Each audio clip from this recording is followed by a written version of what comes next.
The test is in 4 parts: Part 1, Part 2, Part 3, and Part 4. Now look at Part 1. Part 1.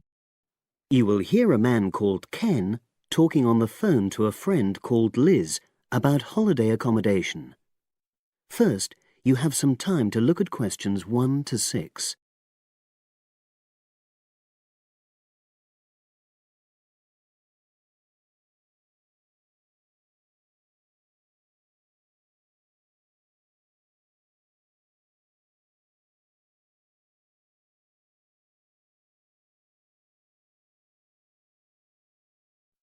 Now we shall begin. You should answer the questions as you listen because you will not hear the recording a second time. Listen carefully and answer questions 1 to 6.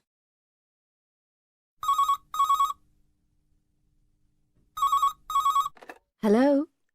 Hi Liz, it's Ken here. Hi, Ken. Nice to hear from you. Are you...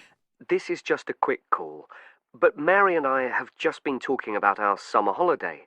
We haven't booked a place yet, and we've left it a bit late. We were just wondering if you know of any holiday rentals in your area. It's so nice there. Well, yes. I can think of 2 or 3 places that are very nice. What dates have you got in mind? The 10th of July to the 22nd of July. Oh, yes. That is quite soon, isn't it? Well, there's a place near here called Moonfleet. Is that MOONFLEET? That's right. It's quite a rural location, and it's next to the owner's house, but it's got fields all around it, so it's very pretty. Sounds okay. Can you tell me a bit more about it? Well, it's an annex to the owner's house, and it's an apartment with 2 bedrooms and an open-plan living area. Well, I like the sound of it. Is there anything we might not like about it? Well, it's quite a distance from the nearest shops, that's all. Okay. And... well, I'll tell Mary, but I don't think she'd mind that. Do you know how you book it? You have to book on the internet. There's a web address.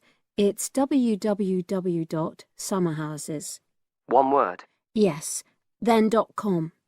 You'll be able to look at a photograph on that. Okay. And what about the others? Where are they? The second one I'm thinking of is called Kingfisher, and that's even more rural. It's a really beautiful location, in fact. It's by the river, and it's got nice views. It overlooks woodland on the other side. Is that an apartment? No, it's a 3-bedroomed house, and that's got a dining room as well as a separate living room and a kitchen. But I expect it's more expensive. You'll have to check the prices. It's probably a bit bigger than we need, but our nephew might be joining us. We're not sure yet. How do you book Kingfisher? You have to phone the owner directly. Shall I give you the number? I've got it here in my phone book. It's 01752 669 218. Right.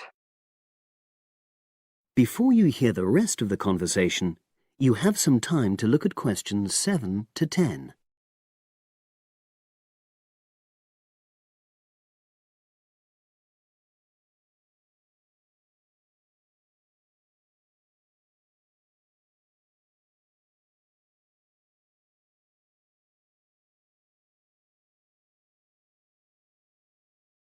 Now listen and answer questions 7 to 10. And you mentioned a third place? Yes, there's a house that my sister stayed in last year. It's called Sunnybanks. Nice name. And the location of that one is rather different. It's in the centre of a village, but it's a very small and quaint place. Did your sister like it? Oh, yes. It's by the sea, so her children really loved it. What's the accommodation like?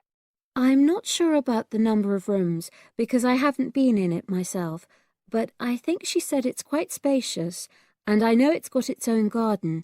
It's not very big, but it's not shared with anyone else, and it's supposed to be very pretty. Any snags, problems? The only other thing I can think of is that there's nowhere for parking. The streets are too narrow, so you have to leave your car somewhere else and then walk to the house. It's only about 10 minutes away, but... OK. Well, I don't think it matters personally. How do you book it? There's an agent you have to contact. I don't know his details, but I can ask my sister and let you know tomorrow. Thanks, Liz. That'd be great. I'll talk to Mary and see what she says. Thanks for your help. That's okay, Ken. I'll speak to you again tomorrow. I hope you find what you're looking for. That is the end of part 1. You now have half a minute to check your answers.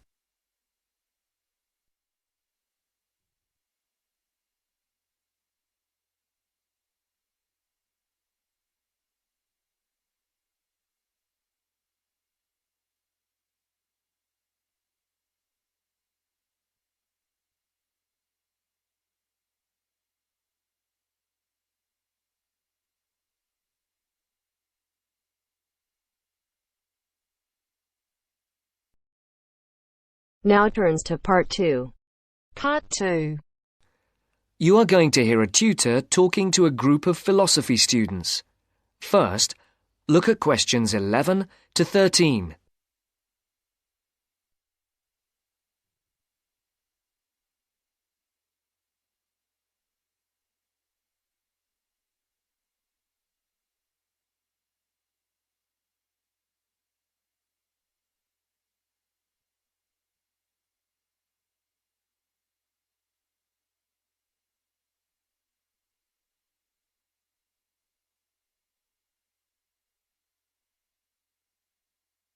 For these questions, complete the blank spaces in the table as you listen to the first part of the talk.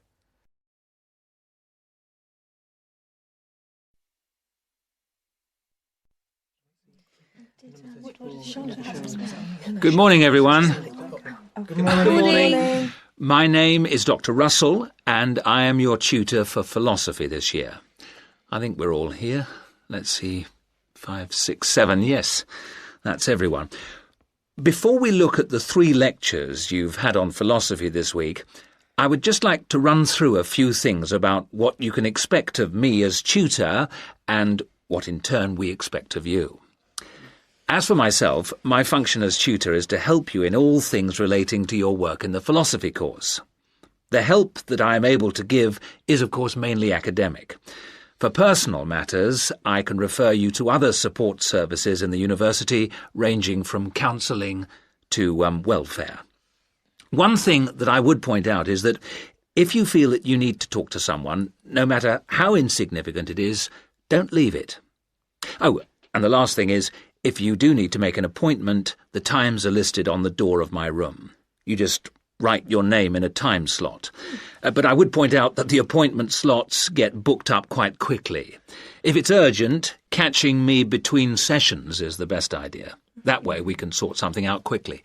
No questions? Before the talk continues, look at questions 14 to 20.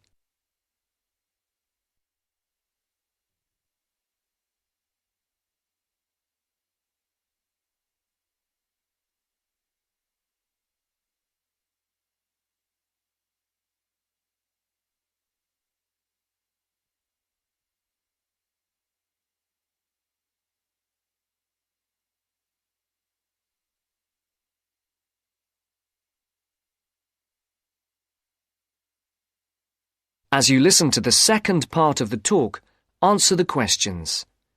For questions 14 to 19, circle the correct letter, A, B, or C.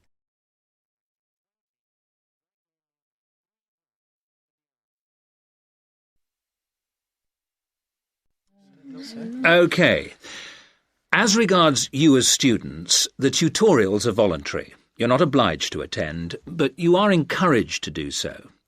Last year, for the first time, a register was kept of students attending lectures, and this year tutors are being asked to keep a register of tutorial attendance.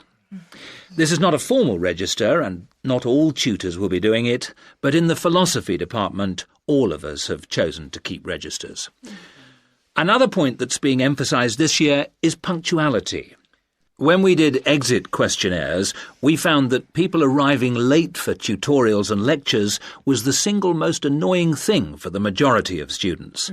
I would therefore ask you to try to be on time for the tutorials, and for all your other classes for that matter. As regards the tutorials themselves, we will have a review of the philosophy lectures of the week before, with the discussion being led by one of you each week.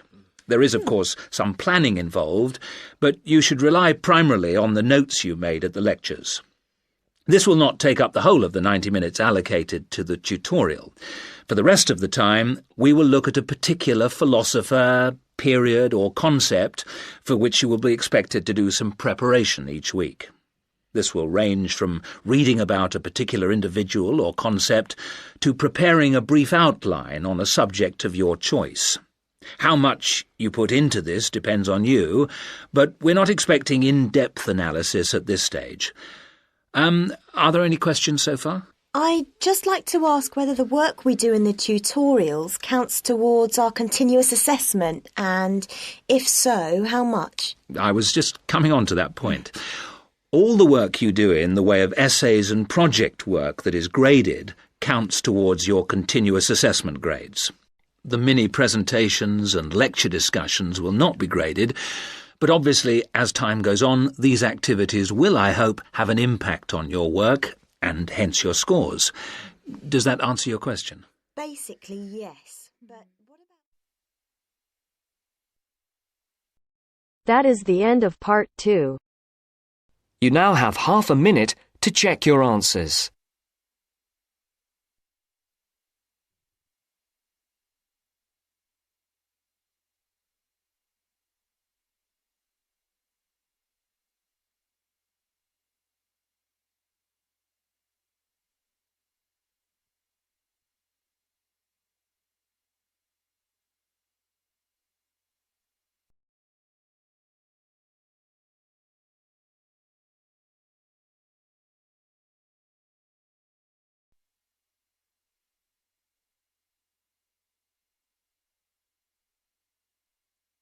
Now turns to part 3. Part 3. You'll hear a discussion between two students and their teacher on a planned charity event. First, you have some time to look at questions 21 to 25.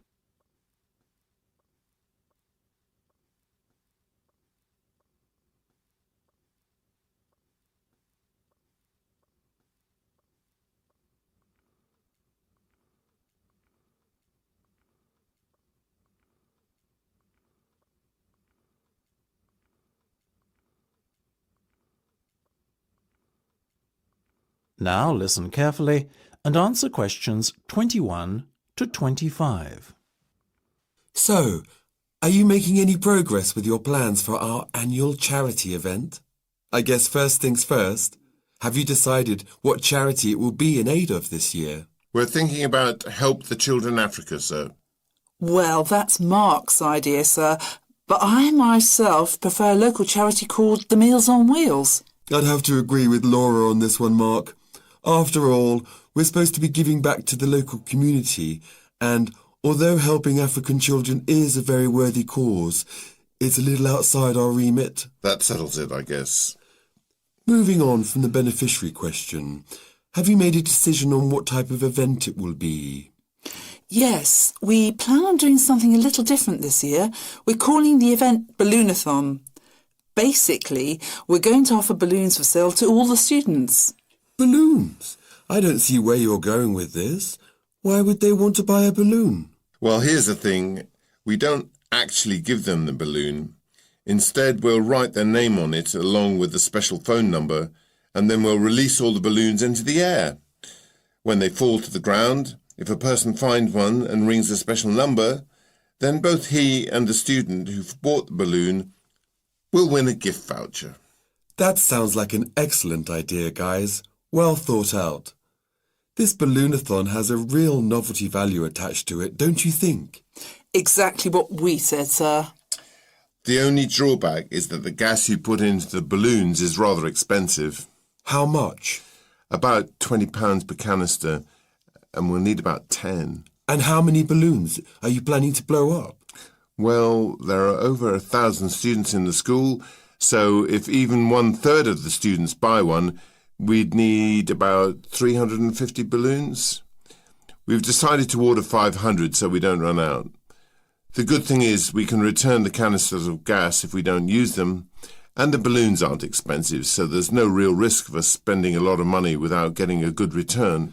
You two have really thought this one out. I'm impressed. Before you hear the rest of the discussion, you have some time to look at questions 26 to 30.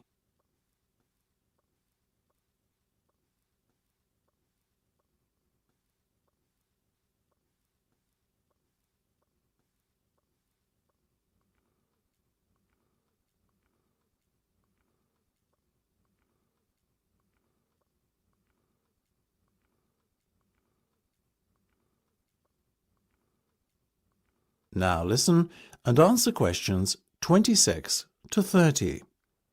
Thank you, sir. So, how much money do you think we can raise? Well, each balloon costs about 1p, and when it's filled with gas, it's going to cost us about 50 pence. We reckon that if we sell our balloons at a price of £1.50 and we sell all 500 of them, we'll end up making a profit of £1 per balloon. So that's £500 in total. That's fantastic. And it gets better, sir. We've secured a sponsor for our event who's going to give us £1,000. How did you find a sponsor?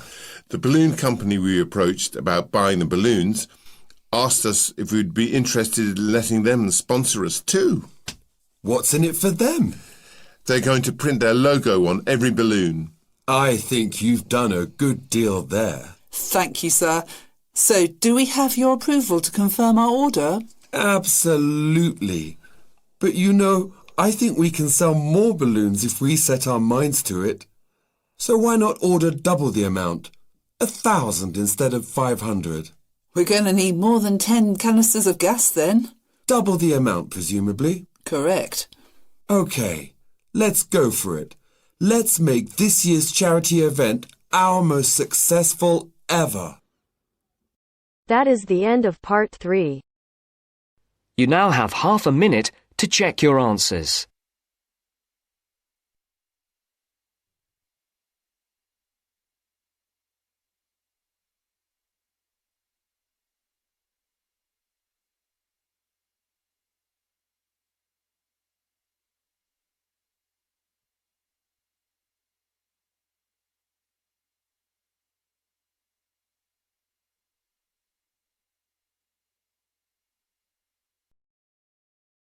Now turns to part 4. Part 4. First, you have some time to look at questions 31 to 40.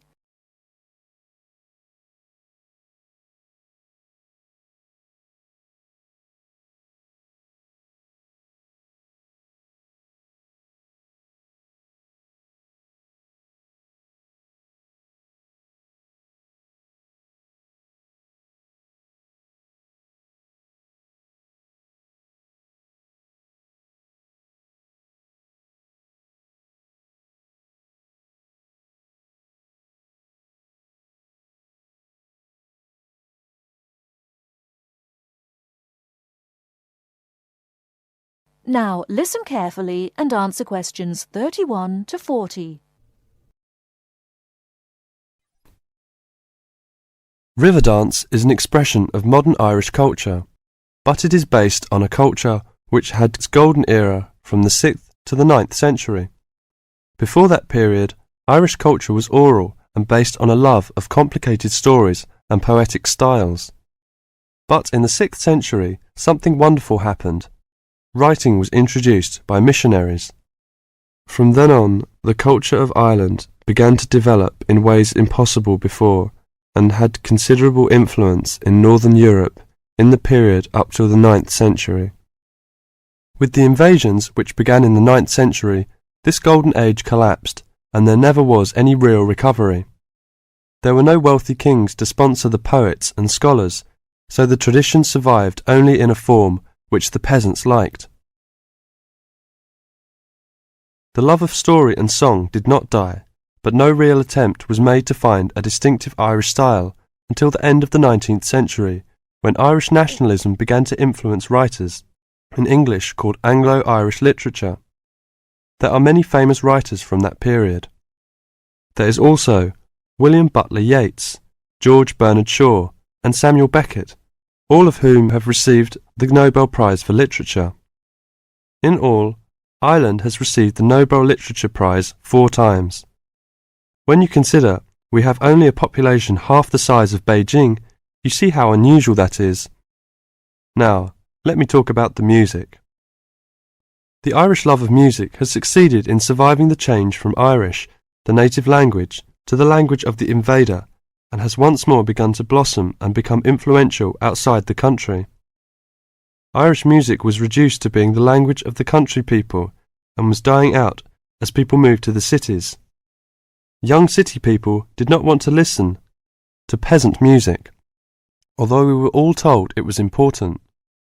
Some efforts were made to make it attractive to city people, but largely without success. More recently, this has begun to change, and since the 1980s has taken off. But modern Ireland has been looking for more than just a revival of traditional music. Many of the most famous popular singers in the world are Irish: U2, Enya, the Cranberries, and many others. There are 10,000 people employed in Ireland in the music industry. Riverdance is an expression of that new interest in the old and that ability to understand the new.